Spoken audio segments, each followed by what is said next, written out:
AP ఎన్నికల్లో ఈసారి భారీగా పోలింగ్ నమోదైంది. అలాగే గతంతో పోలిస్తే రెట్టింపు స్థాయిలో పోస్టల్ బ్యాలెట్ ఓట్లు కూడా పోలయ్యాయి. హోరాహోరీగా జరిగిన ఎన్నికల్లో ప్రతి ఓటు కీలకంగా మారిన నేపథ్యంలో అందరి దృష్టి ఇప్పుడు పోస్టల్ బ్యాలెట్ పై పడింది. అయితే పోస్టల్ బ్యాలెట్లపై ఇటీవల ఈసీ జారీ చేసిన మార్గదర్శకాలు పార్టీల మధ్య మాటల యుద్ధం పుట్టిస్తున్నాయి. ఇందుకు ఈ పోస్టల్ ఓట్ల పంచాయతీకి కారణం ఏంటి? అధికార పార్టీ అభ్యంతరాలకు కూటమి కౌంటర్ ఏంటి? హోరాహోరీ పోరులో పోస్టల్ ఓట్ల పంచాయతీ. ఈసీ సడలింపులపై అధికార పార్టీ అభ్యంతరం. ఎక్కడా లేని నిబంధనలు ఇక్కడే ఎందుకంటూ ప్రశ్న. వైసీపీకి ఓటమి భయం అంటూ కూటమి కౌంటర్లు. ఏపీలో ఈసారి రికార్డు స్థాయిలో పోస్టల్ బ్యాలెట్ ఓటింగ్ జరిగింది. ఎన్నికల కమిషన్ ఈసారి ఎక్కువ మందికి పోస్టల్ బ్యాలెట్ వినియోగించుకునే అవకాశం ఇవ్వడంతో భారీగా ఓట్లు పోలయ్యాయి. ఎన్నికల విధుల్లో పాల్గొనే సిబ్బందితో పాటు సర్వీస్ ఓటర్లు, అత్యవసర సర్వీస్ సిబ్బంది పెద్ద సంఖ్యలో బ్యాలెట్ ఓటింగ్ ను వినియోగించుకున్నారు. అలాగే 85 ఏళ్లు పైబడిన వృద్ధులకు ఈసారి హోమ్ ఓటింగ్ అవకాశం కల్పించింది ఎన్నికల సంఘం. దీంతో సుమారు 5,40,000 పోస్టల్ బ్యాలెట్ ఓట్లు పోలయ్యాయి. ఇది దేశంలోనే అత్యధికం. ఇక జిల్లాల వారీగా చూస్తే అత్యధికంగా శ్రీకాకుళం జిల్లాలో 38,865 మంది పోస్టల్ బ్యాలెట్ వినియోగించుకోగా, అత్యల్పంగా పశ్చిమ గోదావరి జిల్లాలో 15,320 మంది పోస్టల్ బ్యాలెట్ ద్వారా తమ ఓటు హక్కును వినియోగించుకున్నారు. నియోజకవర్గాల వారీగా చూస్తే శ్రీకాకుళం అసెంబ్లీలో అత్యధికంగా 4,882 మంది, విజయనగరం నియోజకవర్గంలో 4,201 మంది తమ ఓటు హక్కును వినియోగించుకున్నారు. 2019 ఎన్నికల్లో 2,95,000 పోస్టల్ బ్యాలెట్ ఓట్లు పోలైతే ఈసారి దానికి రెట్టింపుగా పోస్టల్ బ్యాలెట్ ఓట్లు నమోదయ్యాయి. ఈ నేపథ్యంలో పోస్టల్ బ్యాలెట్ లెక్కింపు ప్రాధాన్యం సంతరించుకుంది.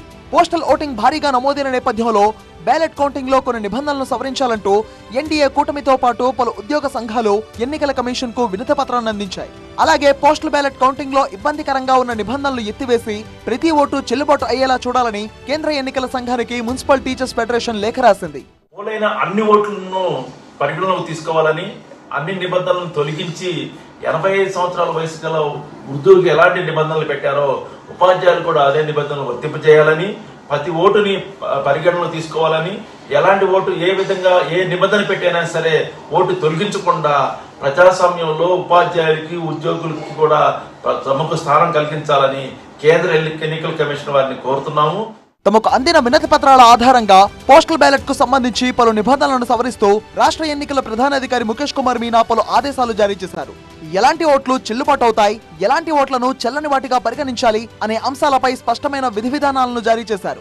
పోస్టల్ బ్యాలెట్ వేసే సమయంలో గెస్టెడ్ ఆఫీసర్ సంతకంతో పాటు ఓ అధికారి పదవి తెలిపే స్టాంప్ తప్పనిసరిగా వేయాలి అనే ఓ నిబంధన ఉంది. అయితే చాలా చోట్ల గెస్టెడ్ అధికారులు స్టాంప్ వేయలేదని, దాంతో ఈ నిబంధనను మినహాయించాలని టీడీపీ సహా పలు సంఘాలు కోరాయి. దీంతో 2023లో కేంద్ర ఎన్నికల సంఘం జారీ చేసిన నిబంధనల మేరకు గెస్టెడ్ అధికారి స్టాంప్ వేయకపోయినా అది చేత్తో రాస్తే సరిపోతుందని, స్టాంప్ లేదన్న కారణంతో ఆ ఓటును చల్లని ఓటుగా పక్కకు పెట్టకూడదని సీఓ ఆదేశాలు జారీ చేశారు.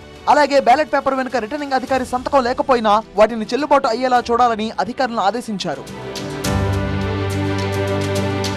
వైసీపీ కూటమి మధ్య హోరాహోరీగా ఎన్నికలు జరిగిన నేపథ్యంలో చాలా నియోజకవర్గాల్లో అభ్యర్థుల గెలుపోటములను పోస్టల్ బ్యాలెట్లే నిర్ణయించే అవకాశం ఉంది. దీంతో రాజకీయ పార్టీలు ఈ విషయంలో అప్రమత్తంగా వ్యవహరిస్తున్నాయి. ఈ క్రమంలోనే సీఓ మీనా ఇచ్చిన ఆదేశాలపై వైఎస్ఆర్ కాంగ్రెస్ పార్టీ అభ్యంతరం వ్యక్తం చేస్తోంది. గెజిటెడ్ ఆఫీసర్ పేరుతో పాటు అతని హోదా లేకపోయినా వాటిని ఏ విధంగా చెల్లుబాటయ్యే ఓటుగా పరిగణిస్తారని ఆ పార్టీ అభ్యంతరం తెలుపుతోంది. దేశంలో ఏ రాష్ట్రంలో లేని వెసులుబాటు ఏపీలోనే ఎందుకు ఇచ్చారని ఆ పార్టీ నేతలు ప్రశ్నిస్తున్నారు.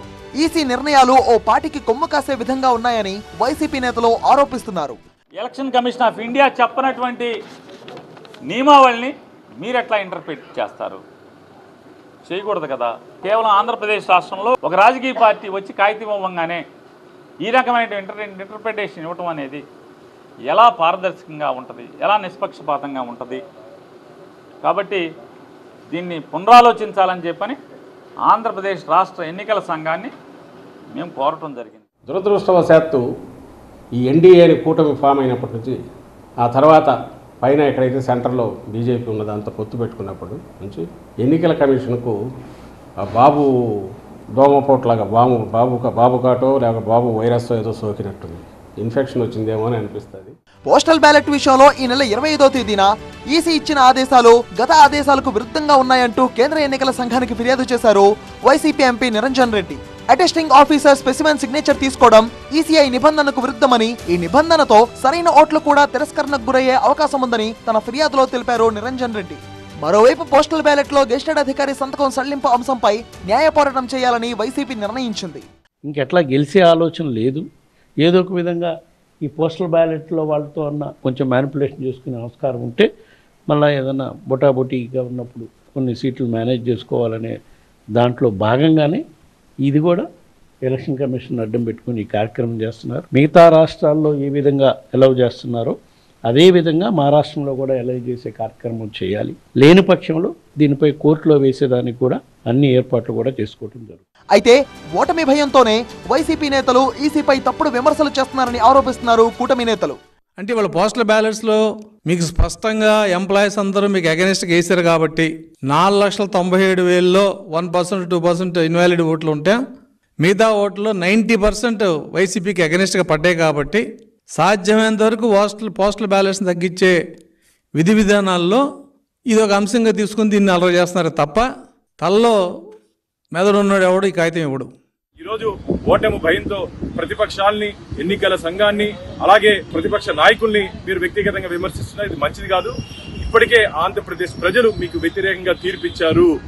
జూన్ 4వ తేదీ ఆంధ్రప్రదేశ్లో దీపావళి జరుపుకుంటున్నారు. ఎందుకంటే ఈ రాక్షస ప్రభుత్వం నుంచి ప్రజలకు విముక్తి దొరికిందని చెప్పి ప్రజలు ఈరోజు ముందుగానే ఆంధ్రప్రదేశ్ దీపావళి పండుగ జరుపుకుంటున్నారు. గతంలో ఎప్పుడూ లేని స్థాయిలో ఈ ఎన్నికల్లో టైట్ ఫైట్ నడిచింది. ఫలితాల్లో ప్రతి ఓటు కీలకమవుతుందని సర్వేలు అంచనా వేస్తున్నాయి. 15 నుంచి 20 నియోజకవర్గాల్లో కేవలం 500 నుంచి 1000 ఓట్ల తేడాతో ఫలితం డిసైడ్ అయ్యే అవకాశం ఉంది. మరో 25 నుంచి 30 అసెంబ్లీ నియోజకవర్గాల్లో 1000 నుంచి 2000 లోపు మెజారిటీలతో గెలుపును శాసిస్తుందని భావిస్తున్నారు. అంటే దాదాపుగా 40 అసెంబ్లీ నియోజకవర్గాల్లో క్లోజ్ ఫైట్ సాగుతోంది. దీంతో పోస్టల్ ఓట్లు చాలా కీలకంగా మారాయి. అందుకే ఈసీ నిబంధనలపై ఆయా పార్టీలు టెన్షన్ పడుతున్నాయి. మరి అధికార పార్టీ విజ్ఞప్తి మేరకు ఈసీ తన మార్గదర్శకాలను వెనక్కి తీసుకుంటుందా లేక అలాగే ముందుకు వెళ్తుందా అన్నది ఆసక్తికరంగా మారింది.